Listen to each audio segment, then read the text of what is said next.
Bom dia, boa tarde, boa noite, boa madrugada. Independente da hora que você está assistindo, seja muito bem-vindo.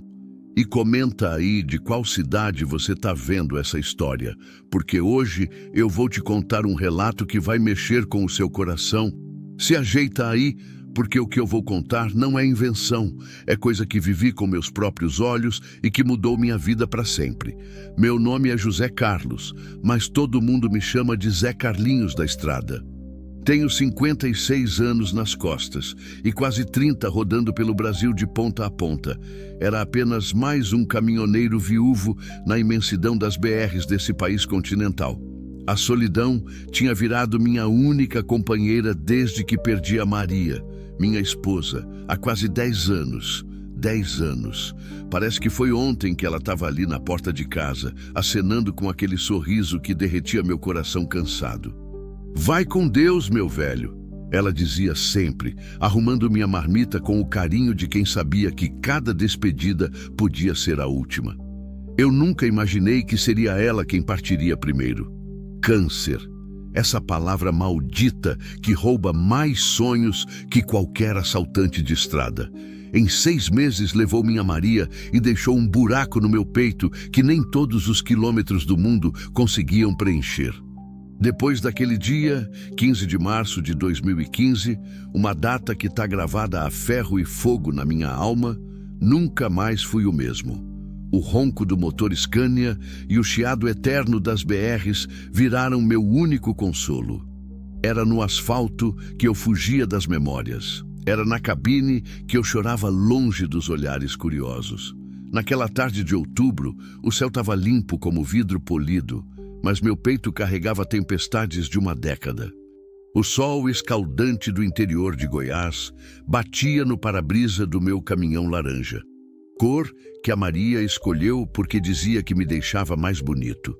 Era a herança das muitas viagens, aquela cor desbotada pelo tempo, mas que carregava tanto amor nas suas rachaduras. Eu vinha de Brasília, carregado de material de construção com destino à Barra do Garças, no Mato Grosso. Uma carga pesada, dessas que fazem o motor gemer nas subidas e o freio engine trabalhar nas descidas. Mas eu gostava assim. Quanto mais pesada a carga, menos tempo eu tinha para pensar na cama vazia que me esperava no final de cada frete. A BR-070 se esticava infinita na minha frente, cortando o cerrado ressequido como uma cicatriz no coração do Brasil. O cheiro de poeira misturado com diesel queimado entrava pelas frestas da cabine, enquanto o rádio do caminhão chiava música sertaneja intercalada com avisos de radares e congestionamentos. Aquele caminhão laranja era minha casa, meu mundo e minha prisão. Na cabine eu tinha tudo que restou da minha vida. Uma foto da Maria grudada no painel, um terço benzido pendurado no retrovisor e a solidão que pesava mais que qualquer carga que eu já transportei. Era mais uma tarde igual a tantas outras. Eu dirigia no automático, pensando em como seria bom se a Maria tivesse conhecido aquele pôr do sol dourado que pintava o cerrado. Ela sempre dizia que Deus era artista nas horas que o sol se despedia do dia. Mas às vezes o destino prepara reviravoltas que a gente nem imagina. E naquela tarde, aparentemente comum, entre Cocalzinho e Corumbá de Goiás, minha vida inteira ia mudar para sempre. O que eu não sabia é que a solidão que me acompanhava havia 10 anos estava prestes a encontrar seu maior teste. E que uma jovem em desespero me mostraria que ainda havia razões para acreditar na bondade humana. A estrada seguia reta, monótona, hipnotizante, mas algo estava prestes a acontecer que faria meu coração voltar a bater de verdade. Foi no quilômetro 87, num trecho esquecido por Deus entre 2 curvas suaves, que meus olhos captaram algo que não deveria estar ali. Primeiro pensei que fosse miragem, dessas que o calor do asfalto cria para confundir motorista cansado. Mas quando apertei os olhos e olhei melhor, meu pé encontrou o freio por instinto. Do lado direito da pista, perto de uma árvore grossa de cerrado, um ipê amarelo que devia ter mais de 50 anos, havia movimento. Movimento que não era vento balançando galhos, nem gado perdido pastando na beira da estrada. Reduzi a marcha. O motor gemeu protestando, mas obedeceu. Encostei no acostamento de terra batida, levantando uma nuvem de poeira vermelha que grudou no para-brisa suado. Puxei o freio de mão e fiquei ali, motor ligado, tentando entender o que meus olhos insistiam em me mostrar. Meu Deus do céu! Eram onças. 4 ou 5 feras douradas com manchas pretas que pareciam queimar sob o sol da tarde. Elas se moviam em círculo com aquela elegância mortal que só os felinos grandes possuem. E no centro daquele círculo de morte, minhas pernas tremeram dentro da cabine. Ali estava ela. Uma jovem de cabelos loiros descoloridos pelo sol, não devia ter mais de 18, 20 anos. As roupas, uma blusa branca rasgada e uma saia jeans, estavam sujas de terra e mato. Ela estava encolhida contra o tronco da árvore, os braços abraçando os joelhos, o corpo pequeno tremendo feito folha no vento. As onças rosnavam baixo, um som que arrepiava a alma. Dentes à mostra, músculos tensos, prontas para atacar. Elas sabiam que tinham encurralado a presa. Era questão de tempo. Naquele instante o mundo parou. O barulho do trânsito sumiu dos meus ouvidos. O calor do sol deixou de existir. Só existia aquela cena impossível. Uma menina indefesa cercada por predadores. Meu coração disparou igual motor desregulado. A adrenalina subiu pela espinha como fogo líquido. Eu sabia, com a certeza de quem já viu morte de perto, que qualquer passo em falso podia ser o fim dela. E talvez o meu também. Mas sabe o que é engraçado? Não pensei em mim naquele momento. Não pensei no risco, na loucura que estava prestes a fazer. Pensei na Maria, pensei em como ela ficaria decepcionada se eu passasse direto, fingindo que não vi nada. Se fosse nossa filha Alize, eu consegui quase ouvir a voz dela sussurrando no meu ouvido. O que você faria? A resposta veio antes mesmo da pergunta terminar. Desliguei o motor num movimento brusco. O silêncio pesou como chumbo. Abri a porta da cabine devagar, tentando não fazer barulho. Peguei a barra de ferro que sempre carrego atrás do banco, dessas que usa para trocar pneu furado, e senti o peso frio do metal nas minhas mãos trêmulas. Desci do caminhão com o coração na garganta. Meus tênis faziam barulho na terra seca, mas as onças estavam concentradas demais na menina para me notar de imediato. Até que uma delas, a maior, que devia ser a fêmea dominante, virou a cabeça na minha direção. Nossos olhos se encontraram, amarelos, frios, ancestrais. Olhos que conheciam apenas 2 coisas, fome e sobrevivência. Por um segundo que pareceu uma eternidade, ficamos assim. Eu com a barra de ferro levantada, ela com os músculos tensos para saltar. Foi quando eu fiz a coisa mais louca ou mais corajosa da minha vida. Corri gritando feito doido, batendo a barra de ferro no chão com toda a força que tinha. O som ecoou pelo cerrado como tiro de espingarda.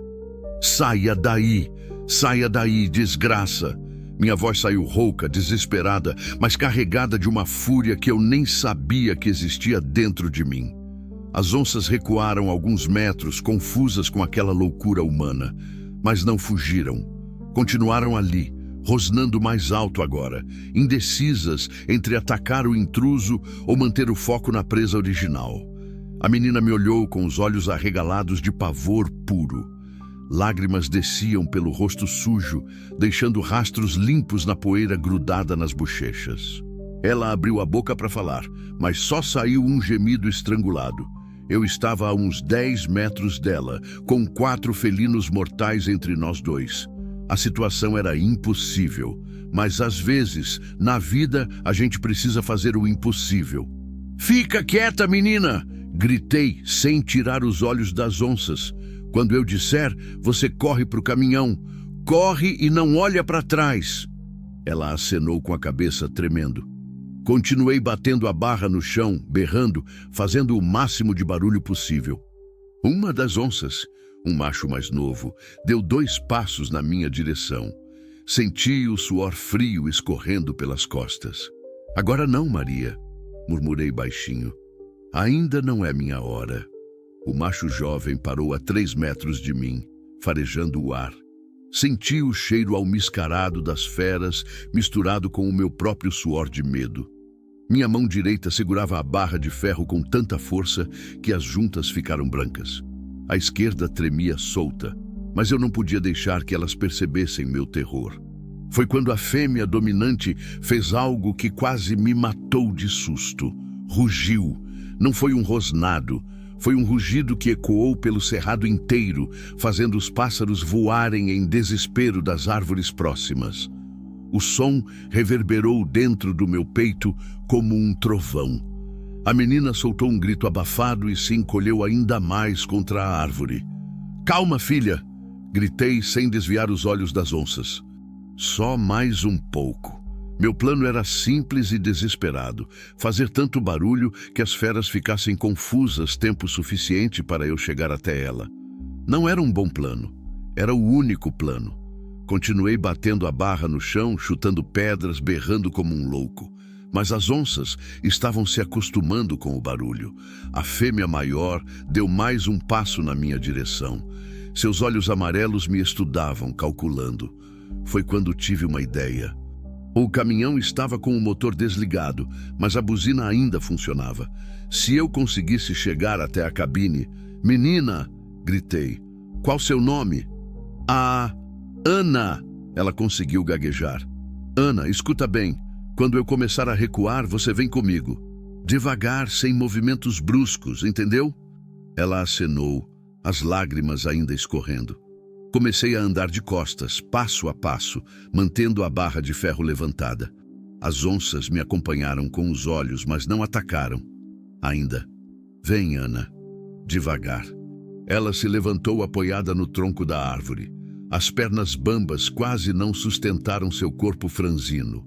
Mas ela veio. Passo trêmulo por passo trêmulo.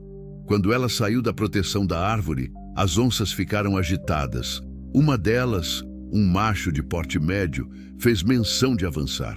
Corri os últimos metros até o caminhão e socei a buzina com tudo que tinha. Honk, honk, honk.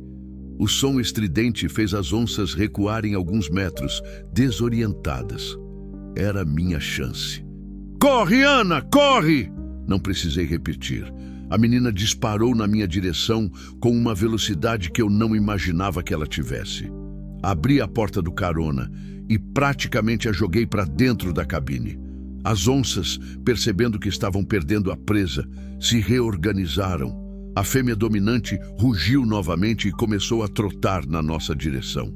Subi na cabine num pulo, liguei o motor no desespero e engatei a primeira. O caminhão deu um tranco e começou a se mover, levantando terra.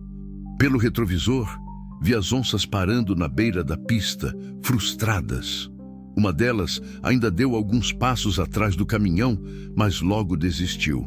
Só quando passei da segunda marcha é que consegui respirar direito.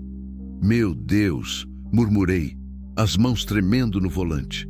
"Meu Deus do céu!" Ana estava encolhida no banco do carona, soluçando alto. Os cabelos loiros estavam emaranhados, cheios de galhos secos e folhas. As roupas rasgadas mostravam arranhões nos braços e pernas, mas nada grave. Parei o caminhão no acostamento uns 2 quilômetros adiante, onde tinha certeza de que estávamos seguros. Puxei o freio de mão e me virei para ela. "Você está machucada, filha?" Ela balançou a cabeça, mas continuou chorando. Era um choro de quem passou pelo vale da sombra da morte e voltou para contar a história. Peguei uma garrafa d'água de trás do banco e ofereci. Ela bebeu em goles desesperados, derramando água pelo queixo. "Devagar, Ana, devagar."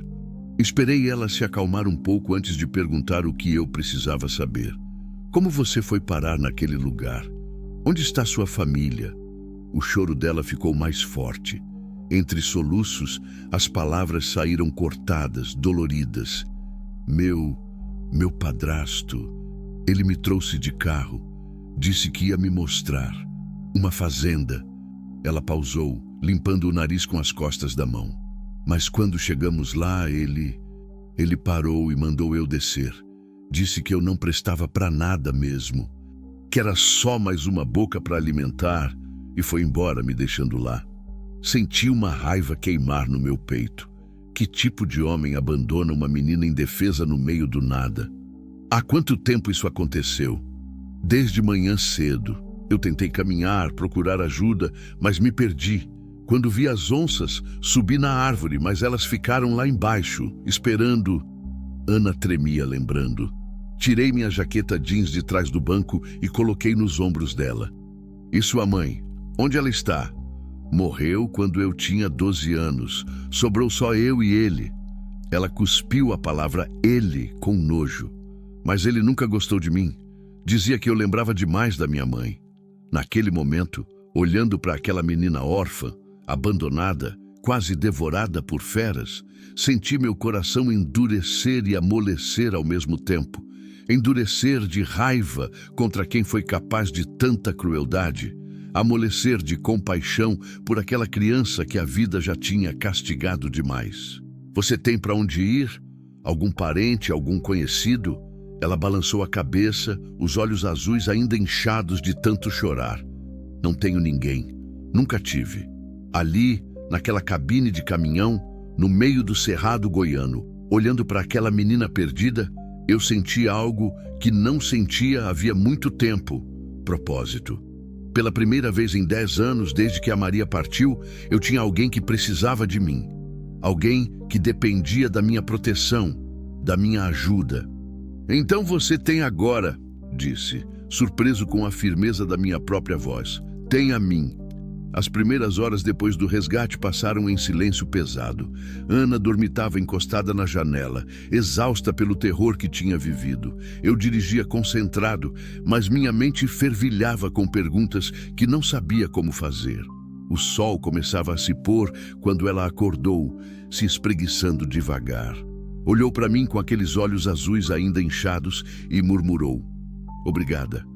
2 palavras simples que carregavam o peso de uma vida salva.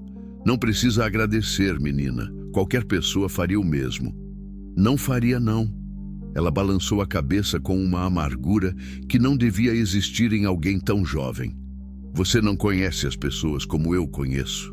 Paramos num posto de gasolina em Séries, interior de Goiás. Um daqueles postos de beira de estrada, com cheiro de óleo diesel misturado com pastel frito. Enquanto eu abastecia, Ana foi ao banheiro se limpar. Quando voltou, tinha lavado o rosto e penteado os cabelos como conseguiu. "Tô com fome", disse baixinho, quase envergonhada. "Quando foi a última vez que você comeu?" "Ontem à noite. Ele não deixou eu levar comida." Senti aquela raiva queimar no peito de novo. Que tipo de monstro nega comida para uma menina? Compramos sanduíches, refrigerante e biscoitos. Ana comeu com uma fome que partiu meu coração. Devorava cada pedaço como quem não sabia quando seria a próxima refeição. "Devagar, filha, não vai acabar." Ela parou de mastigar e me olhou com os olhos marejados. Ninguém nunca me chamou de filha. A frase me acertou em cheio. Lembrei da Maria, de como ela sempre sonhou em ser mãe, de como a vida negou esse presente para nós dois. E ali estava uma menina precisando desesperadamente de alguém que a chamasse de filha. Voltamos para o caminhão quando a noite já tinha chegado. Ana se acomodou no banco, puxando minha jaqueta até o queixo. "Para onde você estava indo antes de me encontrar?" "Barra do Garças. Tenho uma carga para entregar lá." "E depois?" "Depois..." Eu pausei, percebendo que pela primeira vez em anos, o depois não era mais uma estrada vazia e sem rumo. "Depois a gente vê." Ela sorriu pela primeira vez desde que a encontrei. Um sorriso tímido, mas genuíno. Conforme os quilômetros passavam, Ana foi se soltando. Começou a falar da mãe. uma mulher doce que trabalhava como costureira e morreu de pneumonia. Do padrasto que chegou prometendo cuidar dela, mas que logo mostrou sua verdadeira face. Ele bebia muito, contou, olhando pela janela. Quando bebia, ficava bravo com tudo. Dizia que eu era azarada, que desde que minha mãe morreu, só dava azar na vida dele. E por que você não procurou ajuda? Conselho tutelar, polícia? Ana deu uma risada amarga. Você não conhece São Miguel do Araguaia, seu Zé. É cidade pequena, todo mundo se conhece. Ele era amigo do delegado, jogava dominó com o prefeito. Quem ia acreditar em mim? São Miguel do Araguaia. Conhecia a cidade, já tinha feito entregas lá algumas vezes. Ana tinha razão. Em cidade pequena, política e amizade pesam mais que justiça. Mas agora acabou, eu disse, com uma convicção que me surpreendeu. Agora você está comigo.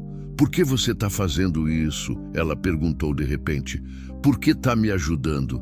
Você nem me conhece. Fiquei um tempo pensando na resposta. Como explicar que ela tinha chegado no momento exato em que eu mais precisava de um propósito? Como dizer que salvar ela talvez fosse minha chance de salvar a mim mesmo? Sabe, Ana, eu perdi minha esposa há 10 anos. A Maria era tudo para mim. Depois que ela partiu, eu meio que me perdi também. Fiquei rodando essas estradas feito alma penada, sem saber muito bem para que eu servia nessa vida. Ela me escutava em silêncio, atenta.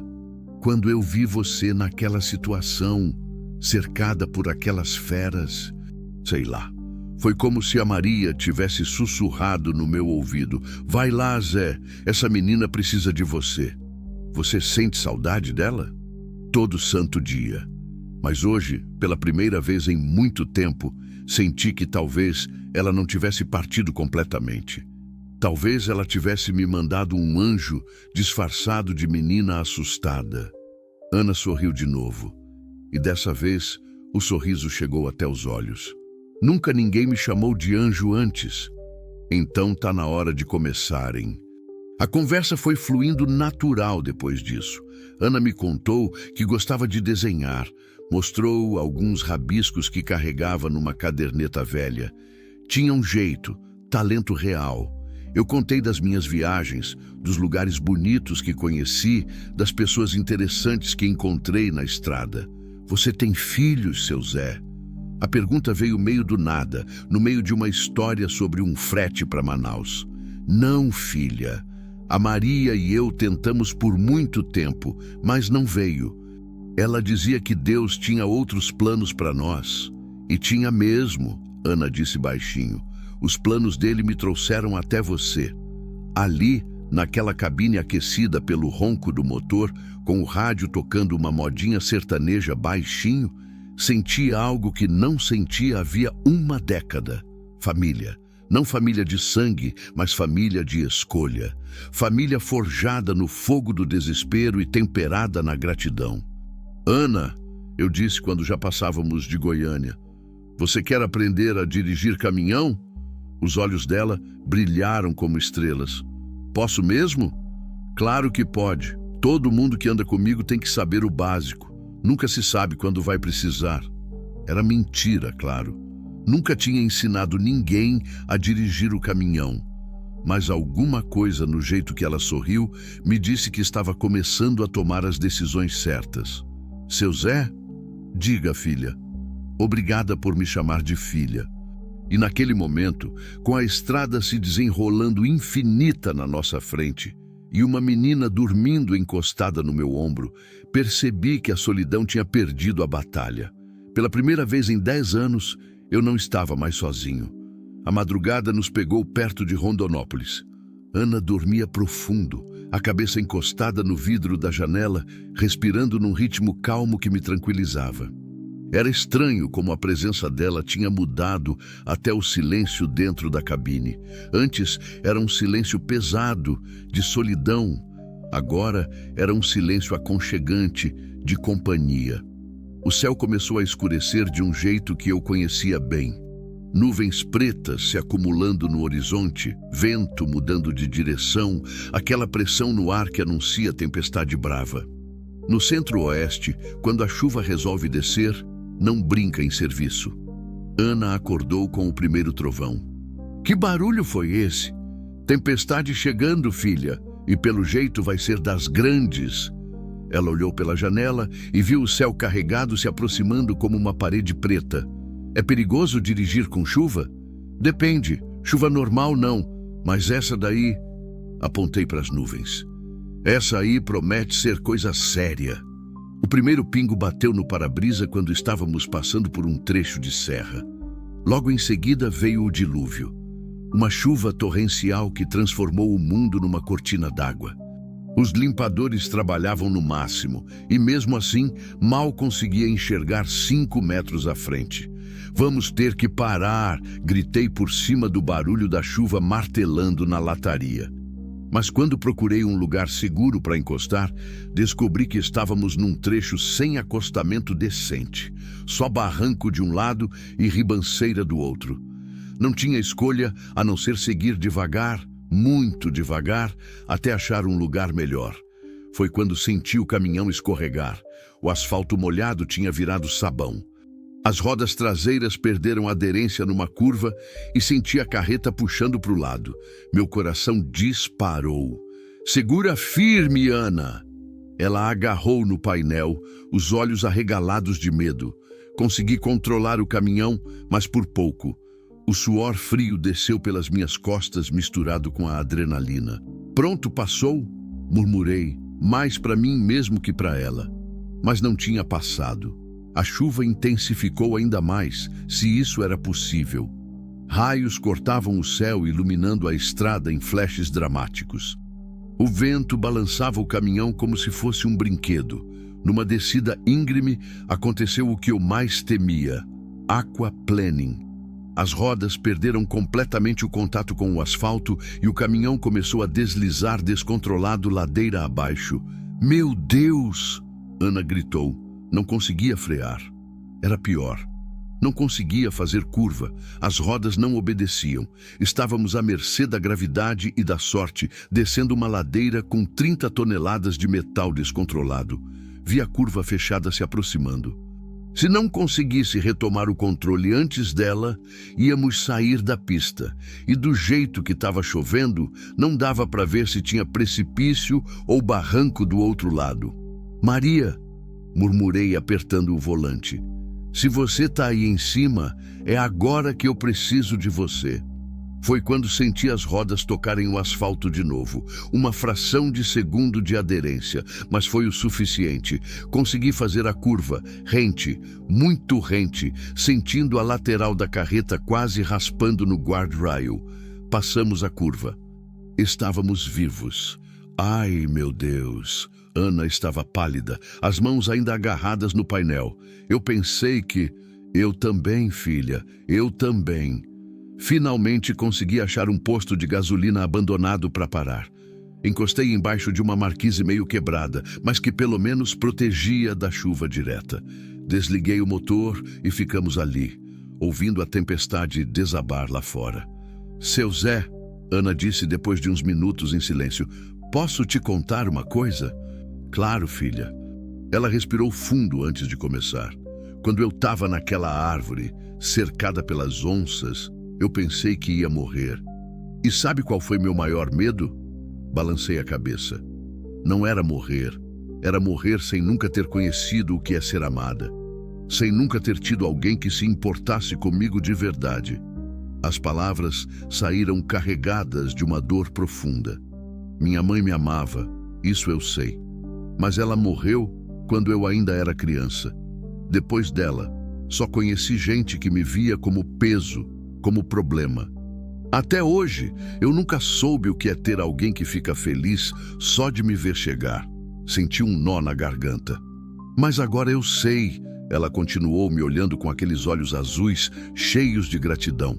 Agora eu sei como é ter um pai de verdade. A palavra pai me acertou como um soco no peito. Não um soco que machuca, um soco que desperta. Ana, deixa eu falar, seu Zé, por favor. Ela limpou uma lágrima que insistia em escorrer. Eu sei que a gente se conheceu há poucas horas. Eu sei que você não tem obrigação nenhuma comigo, mas pela primeira vez na minha vida, eu me senti protegida. Pela primeira vez, alguém colocou minha segurança na frente da própria. A chuva continuava batendo na lataria, mas eu quase não escutava mais.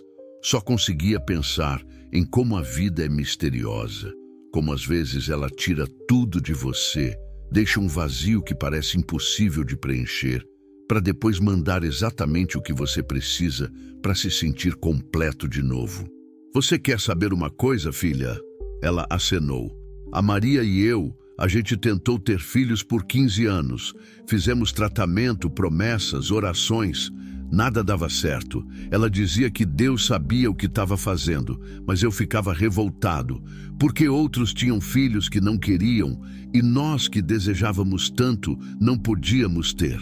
Pausei, olhando a chuva escorrer pelo para-brisa. Hoje eu entendo. Deus não negou um filho para mim.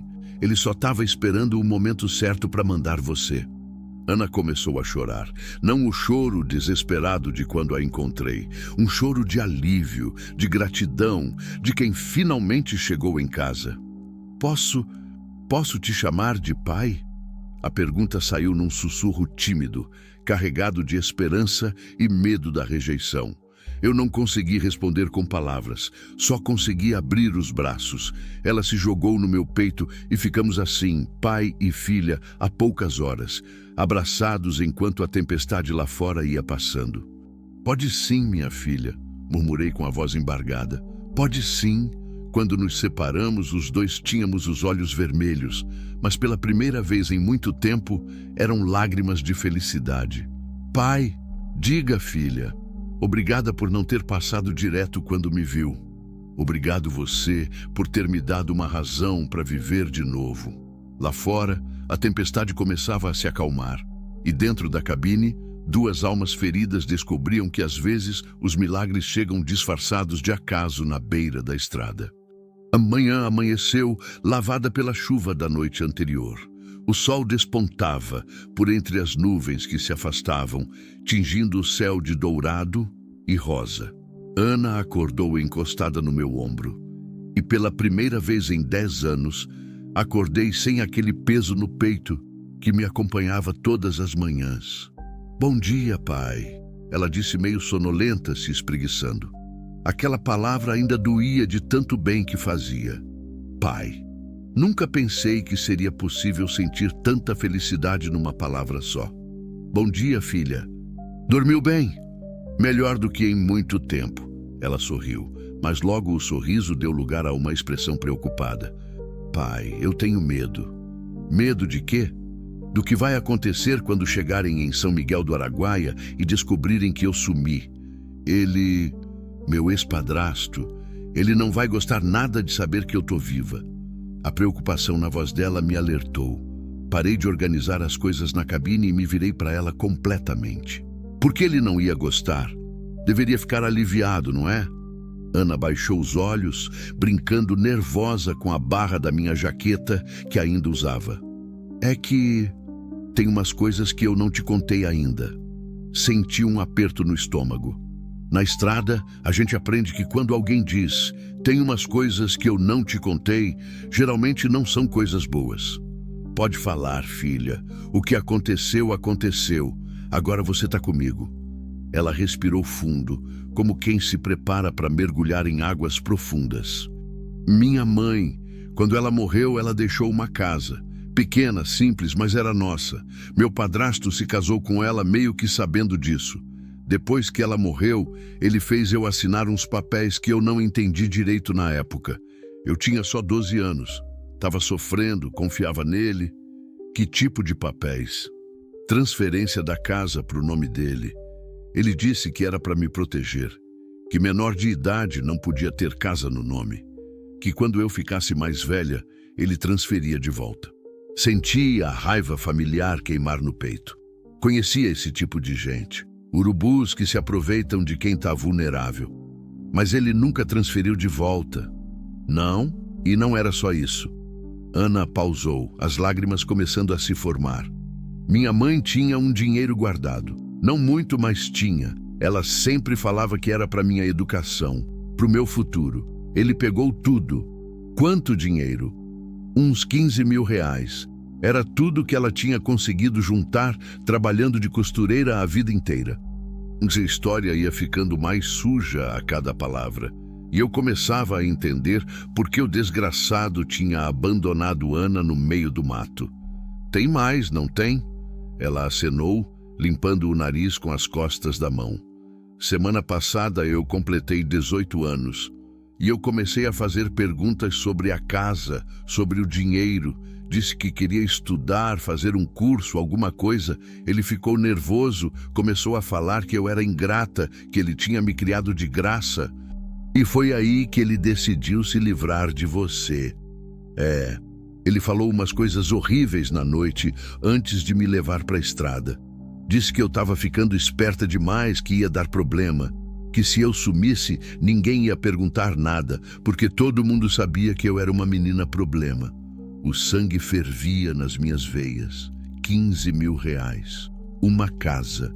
Uma menina órfã sendo roubada pelo homem que deveria protegê-la.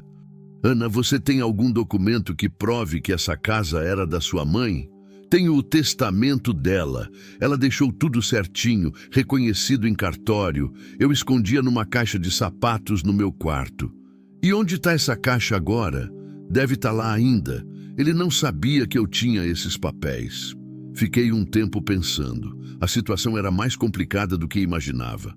Não era só uma questão de encontrar um lugar para Ana viver.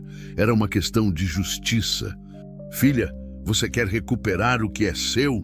Ela me olhou com surpresa. Como assim? A casa, o dinheiro, tudo que ele roubou de você. Você quer de volta? Quero, claro que quero. Mas não é possível, pai. Ele tem amigos na cidade inteira. O delegado, o prefeito, todo mundo importante. E eu sou só uma menina sem família. Você não tá mais sem família, disse com firmeza. E eu conheço uns advogados bons, gente séria que não tem medo de político de cidade pequena.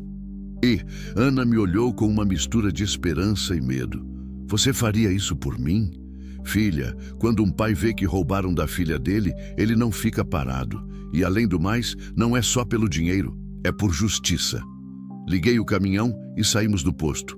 Mas agora nossa viagem tinha mudado de rumo. Não íamos mais só para a Barra do Garças entregar uma carga. Íamos atrás de justiça. Pai, Ana disse quando já estávamos na estrada, tem mais uma coisa. Meu coração apertou. Quantos mais segredos essa menina carregava. Fala, filha! Meu ex-padrasto, ele fez umas coisas comigo que não deveria ter feito. O mundo parou. Senti o volante escorregar nas minhas mãos molhadas de suor.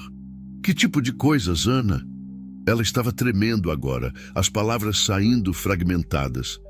Ele começou quando eu tinha 15 anos. Primeiro eram só uns toques, uns comentários. Depois foi piorando. Ele dizia que se eu contasse para alguém, ninguém ia acreditar em mim. Parei o caminhão no acostamento. Não conseguia dirigir com aquela fúria queimando dentro de mim. Minhas mãos tremiam de raiva. Ana, olha para mim. Ela levantou os olhos vermelhos de lágrimas. Ele chegou a forçar você a alguma coisa? Não chegou. Mas tentou algumas vezes. Eu sempre conseguia escapar, me trancar no quarto, sair de casa. Mas eu sabia que uma hora ele ia conseguir. Era questão de tempo. Senti uma vontade assassina tomar conta de mim. Se aquele miserável estivesse ali na minha frente naquele momento, eu não responderia pelos meus atos. Por que você não me contou isso antes? Porque eu tinha medo que você mudasse de ideia sobre mim, que pensasse que eu era suja, que não prestava. Puxei ela para o meu peito num abraço apertado. Escuta bem, minha filha. Nada, absolutamente nada do que ele fez ou tentou fazer muda o que eu sinto por você. Você entende? Nada. Ela soluçou no meu ombro. Você não vai me abandonar. Jamais. E vou fazer mais que isso. Vou fazer aquele desgraçado pagar por tudo que ele fez com você. Como? Primeiro, vamos recuperar seus documentos e tudo que ele roubou. Depois, Vamos na polícia fazer um boletim de ocorrência por abuso e tentativa de estupro. E se o delegado de lá for conivente, vamos na Polícia Federal, no Ministério Público, onde for preciso. Ana me olhou com admiração. Você faria tudo isso mesmo? Filha, quando eu te tirei daquelas onças, eu não salvei só sua vida. Eu assumi um compromisso, o compromisso de ser seu pai em todos os sentidos, e um pai protege sua filha, custe o que custar. Ela começou a chorar de novo, mas dessa vez eram lágrimas de alívio. Pai, eu tenho tanto medo dele. Eu sei, filha, mas ele que deveria ter medo, porque agora você não está mais sozinha. Agora você tem um pai que vai mover céu e terra para proteger você. Voltamos para a estrada. Mas agora, nossa missão era clara. Não íamos apenas levar Ana para um lugar seguro. Íamos fazer justiça, íamos recuperar tudo que foi roubado dela, e íamos garantir que aquele monstro pagasse pelos crimes que cometeu. Pai, Ana disse quando já estávamos chegando em Barra do Garças. Obrigada por não desistir de mim. Filha, uma coisa você precisa entender. Pais verdadeiros não desistem. Nunca. E enquanto o caminhão cortava a estrada rumo ao acerto de contas que estava por vir, senti que a Maria lá de cima estava sorrindo. Porque finalmente, depois de tanto tempo perdido na solidão, eu tinha encontrado meu propósito de novo. Ser pai, ser protetor, ser justiça quando a justiça falha. Mas eu não fazia ideia do que nos esperava pela frente. Nem imaginava que nossa luta pela verdade ia mexer com gente muito mais poderosa do que um padrasto abusivo de cidade pequena.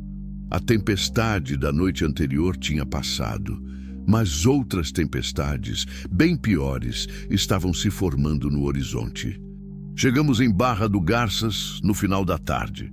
A cidade fervilhava com o movimento típico do interior. Comércio fechando, povo voltando do trabalho, crianças brincando nas calçadas. Mas minha cabeça não estava ali. Estava a 200 quilômetros de distância, em São Miguel do Araguaia, planejando cada passo do que estava por vir. Descarreguei a carga no depósito, mas meu coração não estava naquele frete. Ana ficou na cabine, observando tudo com olhos curiosos. Era a primeira vez que ela via um pai trabalhando de verdade, cuidando dos detalhes, sendo responsável. Pequenas coisas que ela nunca tinha experimentado. Pai, ela disse quando voltei para o caminhão. Posso te ajudar em alguma coisa? A pergunta me pegou de surpresa. Ninguém nunca tinha se oferecido para me ajudar no trabalho. Pode sim, filha. Pega aqueles papéis ali no painel e confere se está tudo certinho nos documentos da carga. Vi os olhos dela brilharem. Era importante para ela se sentir útil, parte de alguma coisa.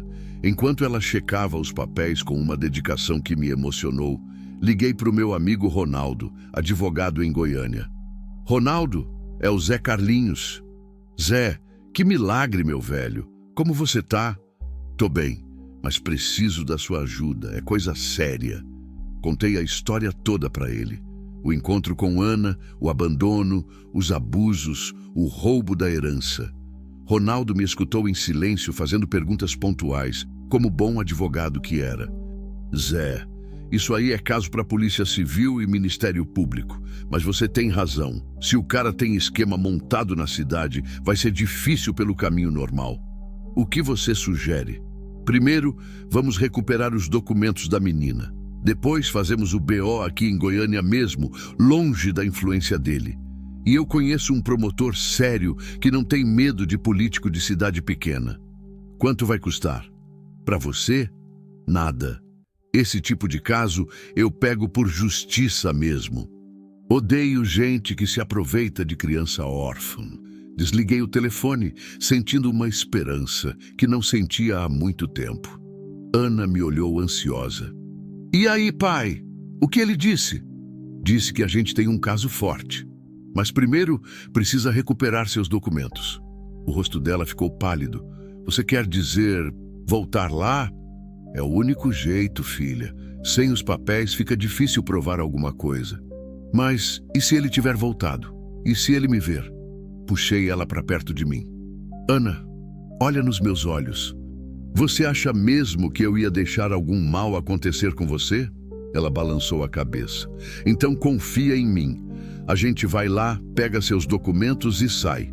Rápido e sem confusão. E se der errado? Não vai dar, porque dessa vez você não está sozinha. Passamos a noite num hotel simples em Barra do Garças. Ana insistiu em dormir no chão. Dizia que não estava acostumada com cama macia.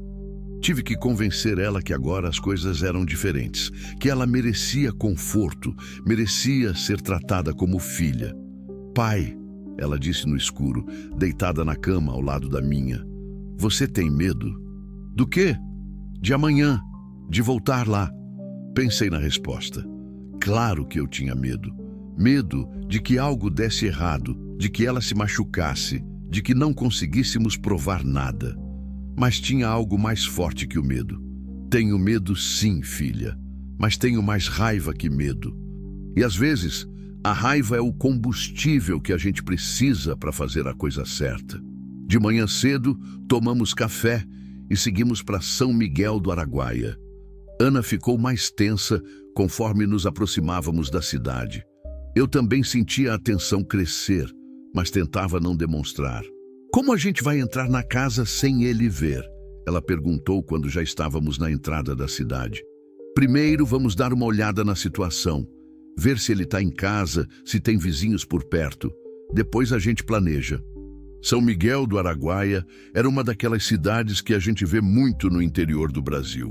Ruas largas, casas simples, todo mundo se conhecendo. O tipo de lugar onde notícia corre mais rápido que vento. É ali. Ana apontou para uma casa amarela numa rua tranquila, a terceira da esquina.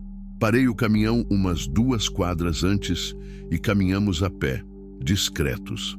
A casa era pequena, mas bem cuidada, com um jardim na frente que devia ter sido obra da mãe dela.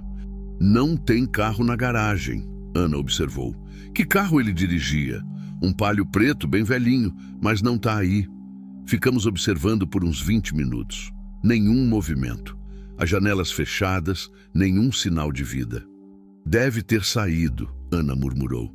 Ele sai cedo para trabalhar na prefeitura. Prefeitura? Ele trabalha onde? No departamento de obras. É encarregado de alguma coisa lá. Mais um pedaço do quebra-cabeça se encaixando. Funcionário público, com acesso a informações, com trânsito livre nos órgãos da cidade. Ana, você ainda tem as chaves? Tenho uma cópia escondida. Minha mãe ensinou um lugar secreto para emergências.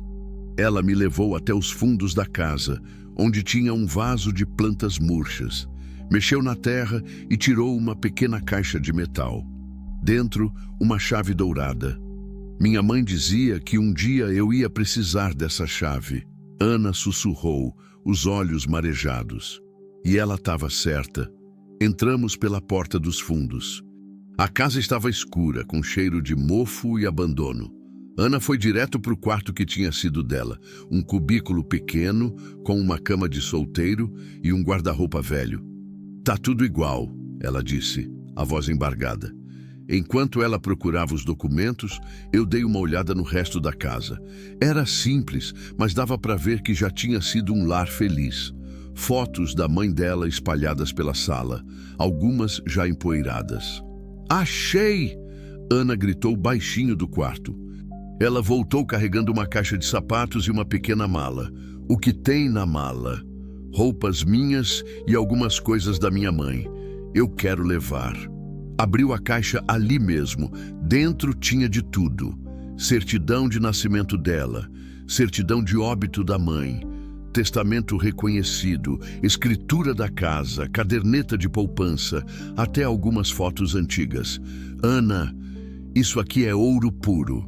Com esses documentos a gente prova tudo. Ela sorriu, mas o sorriso morreu quando ouvimos o barulho de um carro parando na frente da casa. Meu coração disparou. Ana ficou pálida como papel. É ele! Ela sussurrou, apavorada. Olhei pela janela da frente. Um Palio preto velho acabava de parar na calçada. Um homem gordo de uns 50 anos saía do carro resmungando sozinho. Ana, pega suas coisas, vamos sair pelos fundos.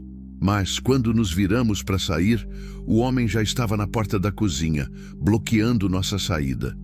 Deve ter visto que a porta estava aberta. "O que vocês estão fazendo na minha casa?" ele berrou, e mesmo sem conhecer, eu soube imediatamente que era ele.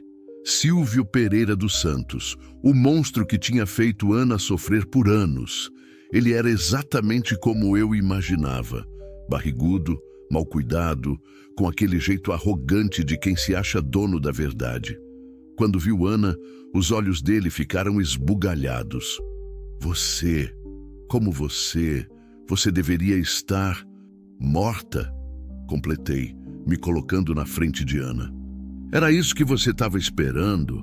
Ele me olhou de cima a baixo, tentando intimidar. Quem é você? Que história é essa?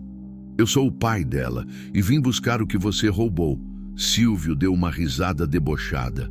Pai? Essa menina não tem pai e não tem nada aqui que seja dela. Tem sim, Ana disse, saindo de trás de mim com a caixa de documentos. E eu posso provar. A cara dele mudou quando viu a caixa. Cadê aqueles papéis? Ele rosnou, avançando na direção dela. Mas antes que pudesse dar 2 passos, eu me coloquei entre eles. Encosta nela e você vai conhecer o chão, falei com uma calma que não sentia. Vocês estão invadindo minha propriedade. Vou chamar a polícia. Chama mesmo, respondi. Assim a gente já explica para eles como você roubou uma órfã e tentou deixar ela morrer no mato. A cor sumiu do rosto dele. Não sei do que vocês estão falando. Não sabe, não? Ana disse, encontrando coragem. Não sabe que me levou ontem para a estrada e me abandonou lá? Não sabe que roubou a herança da minha mãe? Não sabe das vezes que você... Cala a boca! Ele berrou, perdendo o controle.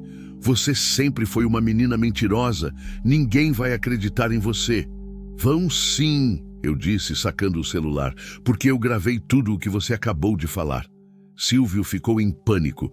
Começou a gaguejar, tentando voltar atrás. Eu não quis dizer. Foi mal entendido. Não foi mal entendido nada. Você confessou que abandonou ela na estrada. E pelo jeito que reagiu quando ela ia falar dos abusos, confessou isso também. Que abusos? Não houve abuso nenhum. Eu cuidei dessa menina como se fosse minha filha. Mentira! Ana gritou, as lágrimas descendo. Você sabe muito bem o que fez comigo, as vezes que tentou me tocar. Silvio partiu para cima dela descontrolado, mas eu estava esperando. Segurei o braço dele no ar e o empurrei contra a parede. Eu avisei para você não encostar nela. Ele estava tremendo de raiva e medo. Vocês não podem provar nada. Eu tenho amigos na cidade. O delegado é meu compadre. Pode ser, mas a gente não vai fazer o boletim aqui. E meu advogado conhece gente no Ministério Público que não tem medo de compadre de ninguém. Silvio percebeu que estava encurralado.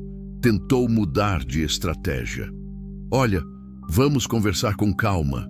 Deve ter algum mal-entendido. A gente pode resolver isso de boa. Não tem mal-entendido. E não tem o que resolver. Ana vai embora comigo, com os documentos dela, e você vai responder na justiça pelo que fez. Espera aí. Se vocês forem embora assim, vai dar muito problema. A cidade inteira vai ficar sabendo. Vai ser um escândalo. Deveria ter pensado nisso antes de roubar e abusar de uma menina órfã. Ana puxou minha manga. Pai, vamos embora. Não quero ficar mais nenhum minuto nesse lugar. Estava na hora de sair. Mas quando nos viramos para ir, Silvio fez sua última cartada. Vocês não vão a lugar nenhum, berrou puxando o celular. Alô, delegacia, é o Silvio. Tem uns bandidos aqui na minha casa me ameaçando e roubando minhas coisas. A situação tinha complicado. Em poucos minutos, teríamos a polícia local aqui, provavelmente comprometida com ele. Ana, a gente sai agora, pelo fundo. Mas quando chegamos na porta dos fundos, já ouvimos sirene ao longe. E agora, pai? Olhei para aquela menina corajosa que tinha enfrentado tantas tempestades na vida e senti uma calma estranha. Agora, filha, a gente enfrenta a tempestade de cabeça erguida, porque quando você tem a verdade do seu lado, não precisa correr de ninguém. A sirene estava chegando mais perto. Ana segurou minha mão com força. Pai, eu confio em você.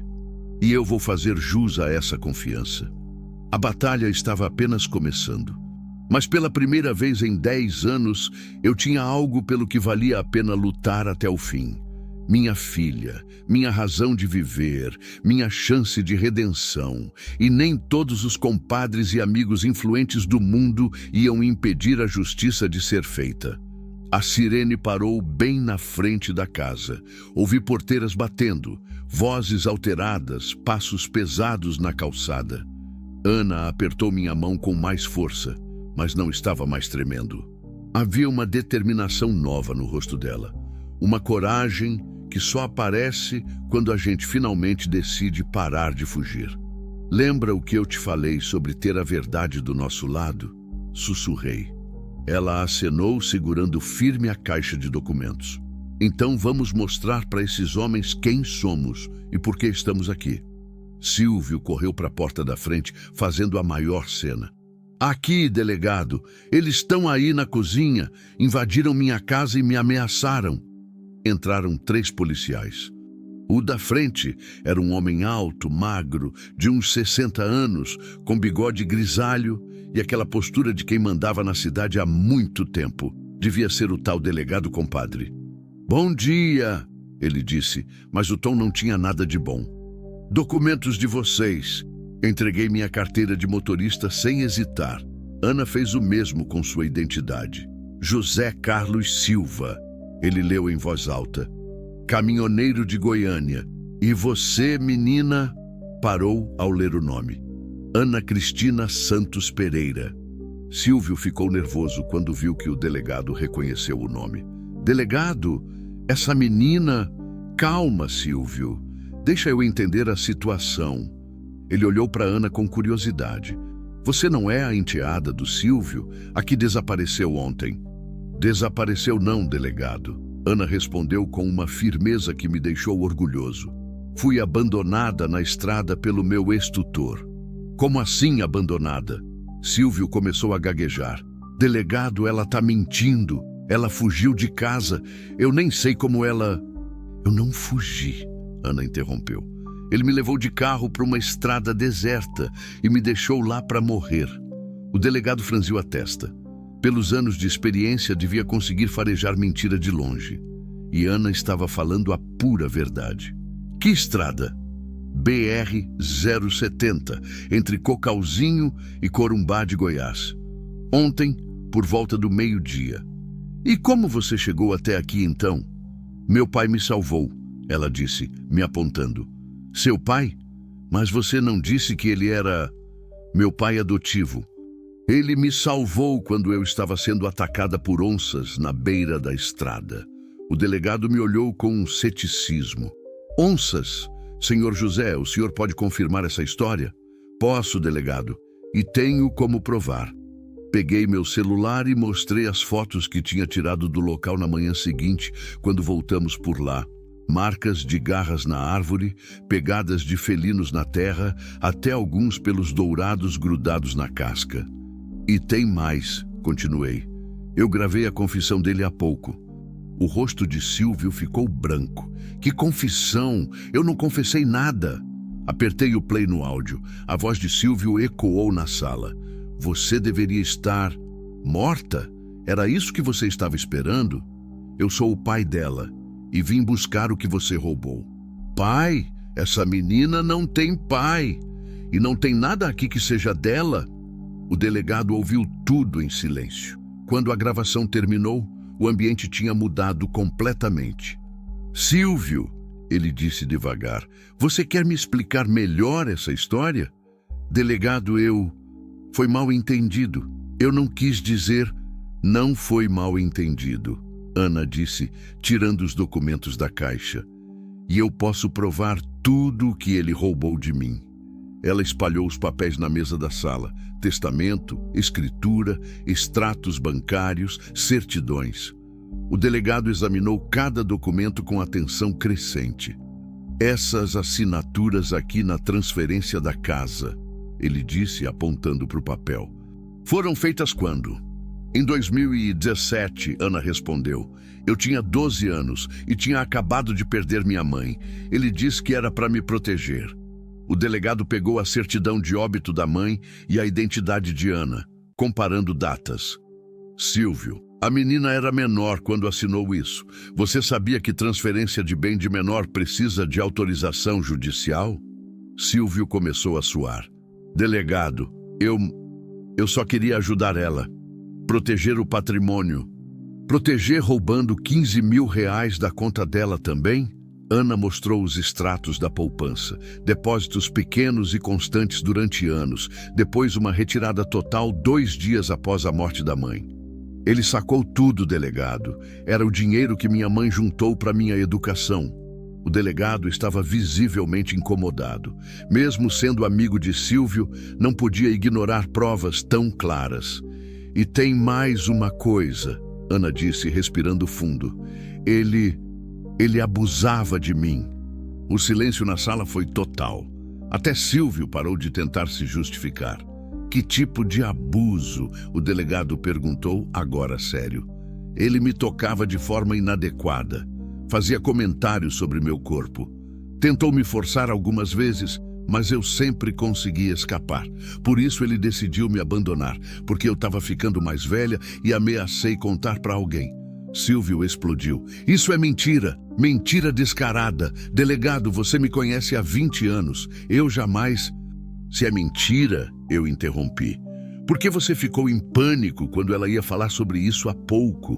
Por que partiu para cima dela quando ouviu a palavra abuso? O delegado olhou para mim, depois para Ana, depois para Silvio. A verdade estava clara como água. Silvio, eu vou ter que te levar para a delegacia. São acusações muito graves. Delegado, pelo amor de Deus, você conhece minha família. Eu sou trabalhador, homem de bem. Essa menina está inventando tudo isso por causa da herança. Se ela está inventando, por que você abandonou ela na estrada? Por que disse que ela deveria estar morta? Silvio não tinha resposta. Ficou ali, abrindo e fechando a boca como peixe fora d'água. Ana, o delegado disse, você quer fazer a denúncia formal? Quero, mas não aqui. Como assim? Com todo respeito, delegado, o senhor é amigo dele há muito tempo. Eu prefiro fazer a denúncia em Goiânia, numa delegacia onde ninguém conhece ninguém. O delegado ficou visivelmente incomodado, mas não podia negar que ela tinha razão.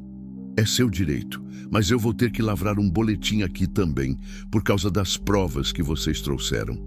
2 horas depois, saímos da delegacia com Silvio detido temporariamente e um boletim de ocorrência completo. Ana carregava uma segunda via de todos os documentos devidamente autenticados. E agora, pai, o que a gente faz? Agora, filha, a gente vai para Goiânia conversar com meu amigo advogado. E depois a gente constrói uma vida nova. Uma vida de verdade. No caminhão, Ana ficou quieta por um longo tempo, olhando a paisagem passar pela janela. Pai, posso te perguntar uma coisa? Claro, filha. Por que você acha que Deus deixou tudo isso acontecer comigo? Por que ele deixou minha mãe morrer? Deixou eu ficar nas mãos daquele homem? Deixou eu sofrer tanto? A pergunta me pegou desprevenido. Era uma daquelas perguntas que não tem resposta fácil. Sabe, Ana, eu me fiz a mesma pergunta quando a Maria morreu. Por que Deus levou a única pessoa que eu amava de verdade? Por que me deixou sozinho, sofrendo, perdido na vida? E você descobriu a resposta? Descobri. Ontem, quando eu te vi cercada por aquelas onças, ela me olhou curiosa. Deus não faz as coisas ruins acontecerem, filha. As pessoas ruins fazem as coisas ruins acontecerem. Mas Deus coloca pessoas certas no caminho das pessoas certas na hora certa. Como assim? Se sua mãe não tivesse morrido, você nunca teria ficado com aquele homem. Se aquele homem não fosse um monstro, você nunca teria sido abandonada na estrada.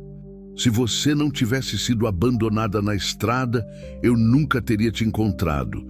E se eu não tivesse te encontrado, eu teria morrido de solidão e você teria morrido sem saber o que é ter um pai de verdade. Ana pensou nisso em silêncio. Então você acha que tudo o que aconteceu foi para a gente se encontrar? Tenho certeza, filha. A Maria sempre dizia que Deus escreve certo por linhas tortas. Levou 10 anos para eu entender o que ela quis dizer. Chegamos em Goiânia no final da tarde. Ronaldo, meu amigo advogado, nos recebeu no escritório com um sorriso largo. Zé, pela descrição que você me fez, eu esperava encontrar uma menina traumatizada. Mas essa moça aqui tem cara de guerreira. É guerreira mesmo, respondi orgulhoso. Ronaldo examinou todos os documentos, ouviu a gravação, anotou cada detalhe da história. Quando terminou, bateu palmas. Pessoal, vocês têm um caso blindado. Com essas provas, não só vamos recuperar tudo que foi roubado da Ana, como ainda vamos processar criminalmente o sujeito por abuso, apropriação indébita e tentativa de homicídio. Tentativa de homicídio? Ana perguntou surpresa. Claro, abandonar uma menor indefesa numa área com animais selvagens não é brincadeira. Se o seu pai não tivesse aparecido, você teria morrido. Isso se chama dolo eventual. Ele assumiu o risco de te matar. Ana me olhou admirada. Você ouviu, pai? Dolo eventual. Ri da empolgação dela com os termos jurídicos. Ouviu sim, doutora Ana. Ficamos 3 dias em Goiânia resolvendo tudo. Ana fez exame de corpo de delito, depois na delegacia especializada, abriu processo na justiça. Ronaldo moveu céu e terra para acelerar a recuperação dos bens dela. Na quarta manhã, recebemos uma ligação que mudou tudo. Zé, é o Ronaldo, tem uma novidade. Boa ou ruim? Muito boa. O Silvio quer fazer um acordo. Aparentemente, quando a notícia do caso chegou na prefeitura de São Miguel do Araguaia, o prefeito ficou apavorado com o escândalo. Funcionário público abusador de menor não é boa propaganda para ninguém. Pressionaram Silvio a resolver tudo antes que virasse caso de repercussão nacional. O que ele está oferecendo?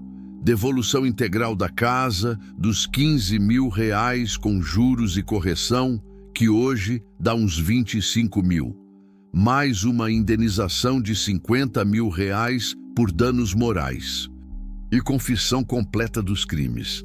Fiquei em silêncio processando a informação. Zé, você tá aí? Tô. É que Ana vai ficar rica. Rica não, mas vai ter um bom dinheiro para começar a vida nova. Quando contei a novidade para Ana, ela começou a chorar. Mas não de tristeza, de alívio. R$75 mil, pai. É mais dinheiro do que minha mãe viu na vida toda. É sua herança, filha. É o que ela queria que você tivesse para construir seu futuro. Nosso futuro. Ela corrigiu. Porque eu quero que você seja meu sócio. Sócio de quê? De tudo, pai. Da minha vida, dos meus sonhos, dos meus planos. Você me deu uma família. Agora eu quero te dar um propósito novo também. 2 semanas depois, estávamos de volta a São Miguel do Araguaia. Mas dessa vez, não como fugitivos, como vencedores.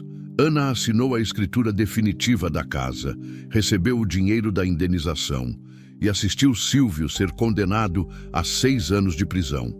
Na saída do fórum, ela parou na frente da casa que agora era dela de novo. Pai, você quer ver uma coisa? Claro, filha. Ela me levou até o jardim da frente e apontou para um canteiro meio abandonado. Minha mãe plantou essas flores antes de morrer. Elas morreram todas depois que ela partiu. Mas olha, no meio das plantas secas, pequenos brotos verdes começavam a aparecer. Vida nova nascendo da terra que parecia morta. Igual a gente, né, pai? Igual a gente, filha. Naquela noite, dormimos na casa pela primeira vez. Ana no quarto que tinha sido dela quando criança. Eu no quarto de hóspedes que ela insistiu em arrumar para mim. Mas antes de dormir, ela bateu na minha porta. Pai, posso falar com você? Sempre, filha. Ela se sentou na beirada da minha cama, como fazem as filhas de verdade. Eu estava pensando, com esse dinheiro, eu posso fazer faculdade. Posso estudar direito, virar advogada, ajudar outras pessoas que passaram pelo que eu passei. É uma ideia linda, Ana, mas eu quero fazer uma coisa antes. O quê? Quero aprender a dirigir caminhão de verdade. Quero rodar o Brasil inteiro com você, conhecer cada pedaço desse país. Quero ser sua parceira nas estradas. O coração disparou no peito. Você tem certeza? Absoluta. Por 10 anos você rodou essas estradas sozinho, carregando a saudade da tia Maria. Agora você não vai mais ficar sozinho. Agora você tem uma filha para dividir a cabine, para conversar nas viagens longas, para cuidar de você quando você ficar velho e teimoso. Ri, os olhos marejados. Eu já sou velho e teimoso. Então já está na hora de ter alguém para te aturar. 6 meses depois, Ana estava com a carteira de motorista categoria I na mão e uma faculdade de direito trancada para quando ela quisesse voltar. Compramos um caminhão novo, laranja claro, na cor que a Maria gostava, e batizamos de Anjo da Estrada. Nossa primeira viagem juntos foi para Manaus. Ana dirigiu metade do caminho, cantando música sertaneja no rádio, contando piadas ruins, fazendo a cabine ficar cheia de vida e alegria. Pai, ela disse numa parada para descanso em Brasília. Obrigada. Pelo que dessa vez? Por ter me ensinado que família não é quem tem o mesmo sangue que você. É quem escolhe ficar do seu lado quando tudo desaba. Quem te ensinou isso fui eu. Foi. Você me ensinou que amor de pai não é obrigação, é escolha. Todo dia você escolhe me amar, me proteger, me apoiar. E todo dia eu escolho ser sua filha.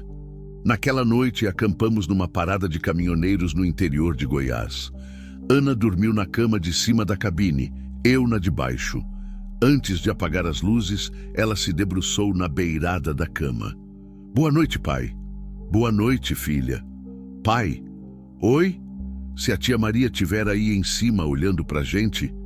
Ela tá sim, filha. Tenho certeza. Então diz pra ela que eu vou cuidar bem de você. Que ela não precisa se preocupar. Que você não vai mais ficar sozinho nunca mais. Senti uma lágrima escorrer pelo rosto. Ela já sabe, Ana. Ela já sabe. Hoje, 3 anos depois, Ana está no último ano da faculdade de Direito. Especialização em defesa de menores. Já ajudou dezenas de crianças órfãs a recuperar heranças roubadas, a escapar de tutores abusivos, a encontrar famílias que realmente as amem. E eu não sou mais um caminhoneiro viúvo perdido na solidão das estradas. Sou o pai mais orgulhoso do Brasil, rodando o país inteiro com minha filha do coração, levando justiça onde a justiça não chega. Às vezes de noite, quando paramos para descansar e Ana está estudando seus livros de direito na mesa da cabine, eu olho para ela e penso na Maria. Penso em como ela ficaria feliz vendo a família que finalmente conseguimos formar. Uma família forjada não no sangue, mas na escolha. Uma família que nasceu do encontro impossível entre um homem perdido na saudade e uma menina abandonada na esperança. Uma família que prova que os milagres existem. E às vezes eles têm o formato de onças na beira da estrada, tempestades que passam e corações que se escolhem para sempre. Ana tem razão. Deus escreve certo por linhas tortas, e as linhas mais tortas da minha vida me trouxeram a filha mais reta que um pai poderia sonhar em ter. Fim. Às vezes, os melhores encontros da nossa vida acontecem nos momentos mais impossíveis. E às vezes, salvar alguém é apenas outra forma de se salvar também. José Carlos, Zé Carlinhos. Silva, caminhoneiro e pai por escolha.